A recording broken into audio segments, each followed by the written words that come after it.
Hello and welcome to the first class of the Absolute Beginner Spanish course on SpanishIsGreat.com. In this first class, we are going to learn how to introduce ourselves, how to react to other people's introductions, how to say hi, how to say bye, etc. All these kinds of things. Now, this is a basic matter when we interact with other people, native or not, because after all, everybody who speaks Spanish is going to expect more or less the same kind of rituals, the same kind of interaction, the same kind of reactions, etc.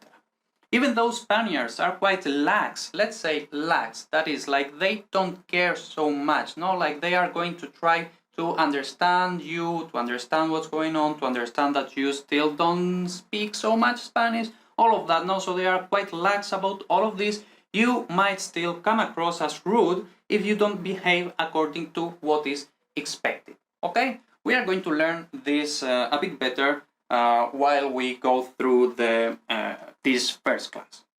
First, let's begin with some basic vocabulary. Let's begin by reviewing the basic vocabulary. Try, and this is very important in these first stages of your learning. While you learn Spanish at first, and even more if it's your first foreign language, you have to try to not obsess over some things, okay?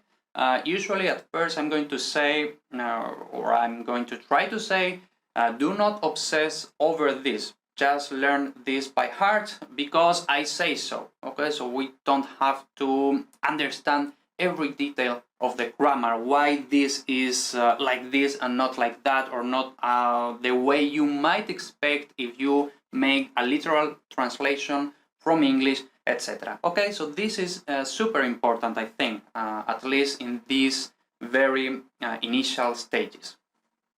Okay, so try not to obsess about understanding why we say this or that, or don't say what you might expect. For the moment, you should just learn vocabulary as chunks. So what this means is like, for example, here I say buenos dias. In English we say good morning. So you see, or you might see, maybe if you don't know absolutely any Spanish, you might still not know that buenos dias is plural. No, but in English we say good morning. So we say like one good morning. In Spanish we say buenos dias in plural. Why? Because. No, there is no reason, just say that because I say so. That's it. No, you don't have to understand why. I mean, actually there's no why, no, there's no reason. Just learn this stuff by heart, no, as chunks. This is also because these kind of words, sentences, etc. are quite idiomatic. That is, when we say idiomatic, that means that that's how it is in a specific language, in this case Spanish. No, so yeah, this is what I said, like that's just how it is. No explanation, and don't necessarily even make sense, strictly speaking. No, so we are going to see some of them which, if you ask a native, why do you actually say this? It doesn't make sense. Like literally, if you analyze word by word, it doesn't actually make sense. And they will say, yeah, it's true, but we just say it. No? So yeah, some of them don't even make sense. So just learn them by heart. You say that I'm maybe repeating myself, like I'm emphasizing all of this, but at the beginning it's quite important to understand this. Do not obsess, just learn it as it is.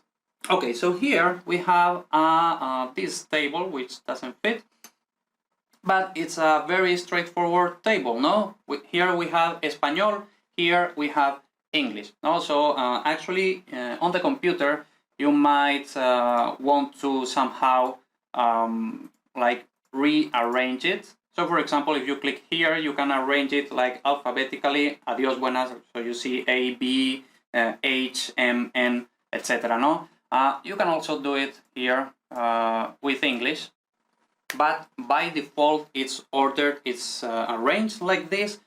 Because this is the order that I think it's more logical, let's say, no, like it's order like conceptually, let's say, no. So here we have it.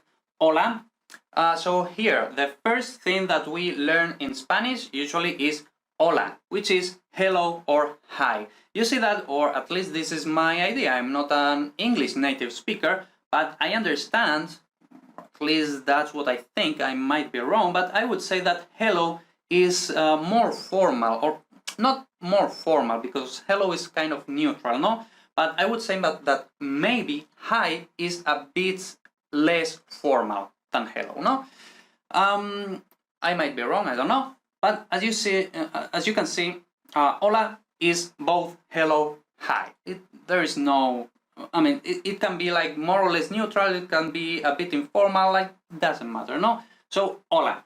And then you see here that I say hola, not hola, okay? So, we already learned forever that H in Spanish, we don't pronounce it. Like, for example, in English, honor, we don't say honor, no? So we say honor. There is an H, but we don't pronounce it. Okay, so that in English, there are just like a few exceptions, no? Like air or honor, or I don't know, some more exceptions, no?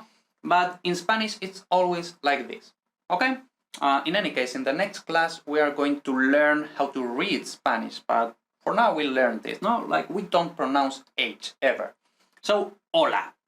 It could be written like this, but no, it's with an H. Okay, so hola, hello, hi. Buenas, hello, hi. This buenas, I would say that this is, I mean, hola is quite neutral. Buenas is slightly more slangy, we could say.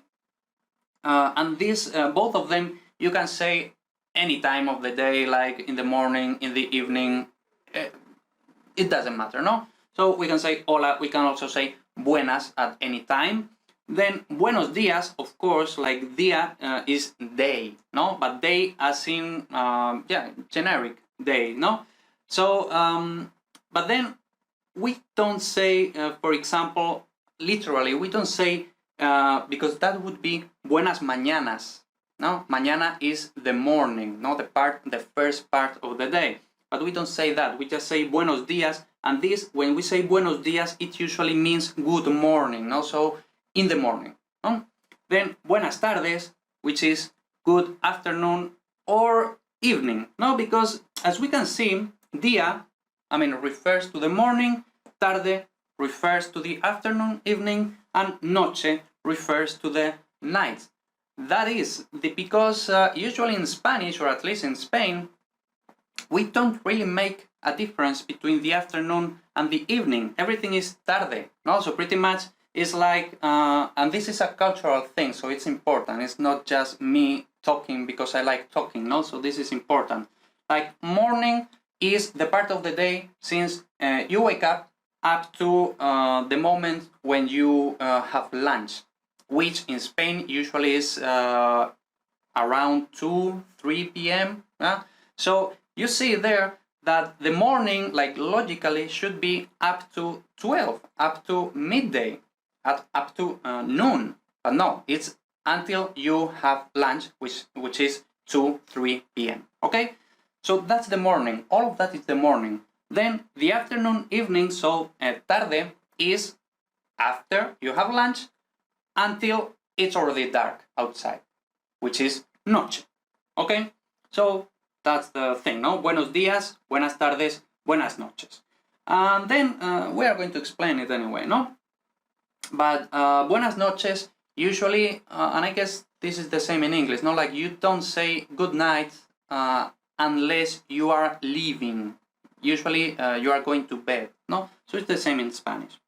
Then we have this ¿qué tal?, which is more or less like what's up. Then ¿qué hay?, what's up. I would say that the most common of these is ¿qué tal?. ¿Qué hay? I don't think I actually say this. No, other people say this, but I don't say this. Then ¿qué pasa?, also what's up. So I would say that ¿qué tal?, and ¿qué pasa?, are the most common ones. Then we have ¿cómo estás?, how are you doing? Then we are going to explain some more details, no? So ¿cómo estás?, how are you doing? Me llamo whatever, so me llamo Paco, is my name is Paco. ¿Cómo te llamas? So we say me llamo Paco. ¿Cómo te llamas? No? So now I ask the other person, what's your name? And then we also, we are seeing it from here, no? That in Spanish we have both this question mark at the end, normal, like in English, but then we also have like a reverse question mark at the beginning, and that's obligatory, okay? So, ¿cómo te llamas? What's your name? Hasta luego, see you soon. Nos vemos, see you. I would say that this is more or less the same, no? And I guess also in English, see you soon, see you is more or less the same. And then adios is bye. Okay? Okay, so now let's, I have already been explaining like some details, but let's study them like more carefully. Some of these words need some clarifications. Buenas, this is what I think at least, is more casual than hola. Buenos días and buenas tardes are separated by lunchtime, which in Spain is between 2 and 3:30 p.m. Okay, so that's the border between mañana and tarde. Buenas noches is used mostly when you or somebody else is leaving, but you wouldn't start a conversation with it. So you don't just come into a room and say, buenas noches, I'm here, whatever. No, I don't think you would do that. Then, me llamo X, because we said here, me llamo Paco, no? Which doesn't directly translate. This is like literally would be, I call myself Paco. Okay, so that's the idiomatic way to say this in Spanish, okay? Then there is another version which is mi nombre es Paco, which is like a literal translation, no? My name is Paco, mi nombre es Paco. But this sounds kind of robotic, okay? It sounds kind of like Google Translate. Okay, so try to use this one.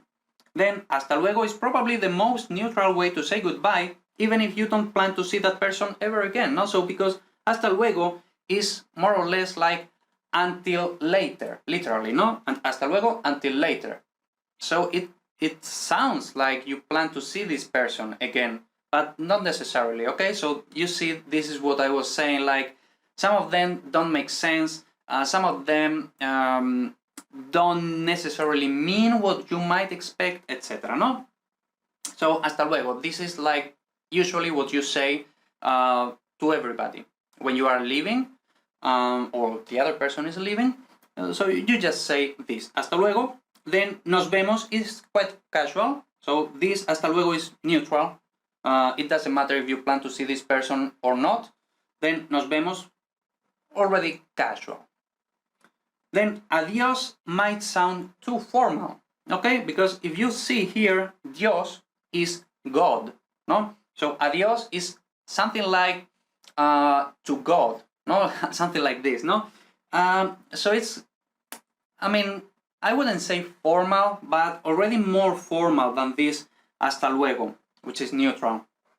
And also adios might sound like too definitive, like you really don't plan to see this person, at least soon, no? So usually just hasta luego, and then this is quite important, I would say. Hasta la vista is only used by Terminator, okay? In Spain, at least, probably in South America, or like Latinos in general, might use hasta la vista, but not in Spain. So please don't say hasta la vista because everybody thinks of Terminator, okay?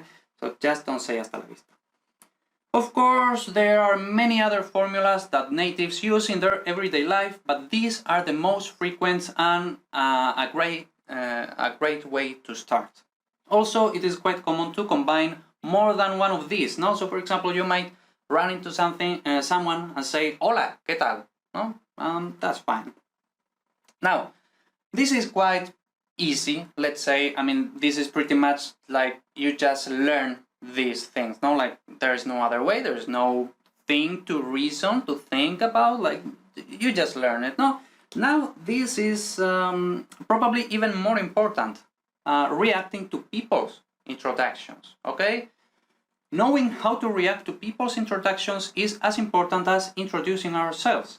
If we fail this simple test, it is quite easy to feel embarrassed or awkward, even if the other person will probably understand your position and sympathize. No, like Because, I mean, and I'm sure that you have been in these situations, no? Like, you were trying to react to hola, ¿qué tal? Whatever, and then you said something, and the other person was looking at you like this, like, I didn't expect that, no? And there is an awkward situation. Also, let's see how we can react in a natural way, okay? As a rule of thumb, the safest and easiest way to react to non-question formulas is just to repeat. So, for example, ¿qué tal? You cannot just say ¿qué tal? Okay? But when there is no question, then you just repeat what the other person said. Okay? So, buenos días. Buenos días. That's it. Okay? Then, the trickiest part is the questions. Okay? Because you cannot just repeat. Take into account that most of the times these are not actual questions. This is quite important because in some cultures, like, people think that these questions are actual questions. They are not, or usually they are not. Okay, so this is important. These are not actual questions, but just politeness formulas, let's say. Natives don't actually expect you to answer to the questions in detail. So, for example, hola, buenos días, ¿qué tal? No? A native says this, no? Hola, buenos días, ¿qué tal? Bien, bien, gracias. ¿Y tú? Muy bien, gracias. No? So this is a normal interaction, no? So you just say bien, bien, gracias. So like, I'm like good, thank you. And you? Oh, very good, thank you. That's it. So here I also have this detail. Just bien is always a good answer to all the questions, no? Like, you, in general, bien is a good answer for everything, okay? Even when it wouldn't make grammatical sense, okay? So, for example, here, no? In ¿qué pasa? ¿Qué pasa? No, so this is like, what happens? Literally, no? ¿Qué pasa? What happens? But this is just like, hi, no? ¿Qué tal? No? So here in ¿qué pasa? It's slightly weird to answer bien, because it doesn't make sense, like, grammatically. No? So here it might be better to answer something like, nada, aquí estamos, todo bien. No? Just this, nada. So literally you say, what happens? Nothing, here we are, everything fine. Yeah? That's it. But in general, to all the other questions, you can just answer bien. Or you might also like, bien, bien, gracias. No? Just like that. Unless you know the person already or they do insist, don't give any more details. Even if you had a terrible night, at first people don't want to hear about it. So, like, in other cultures, for example, if you ask, I mean, in Spanish, no, like, to some student from another culture, and you ask, ¿qué tal? And maybe, you know, the cat died or whatever, and they start, oh, quite bad, yesterday my cat died, whatever, this, that. This is not the time to do that, okay? So, in general, ¿qué tal? ¿Qué pasa? Just bien, bien. Everything, always, bien, bien. Well, and only if they insist, because maybe they see your face that you are saying, bien, bien, but you are with this face, you are crying or whatever, and also, and maybe they insist, then, only after they have insisted, then you can tell about your dead cat. Otherwise, just say bien, bien. Okay? So that's it. That's our first class in this absolute beginner Spanish course on SpanishIsGreat.com. I hope you learned something here, and see you in the next class.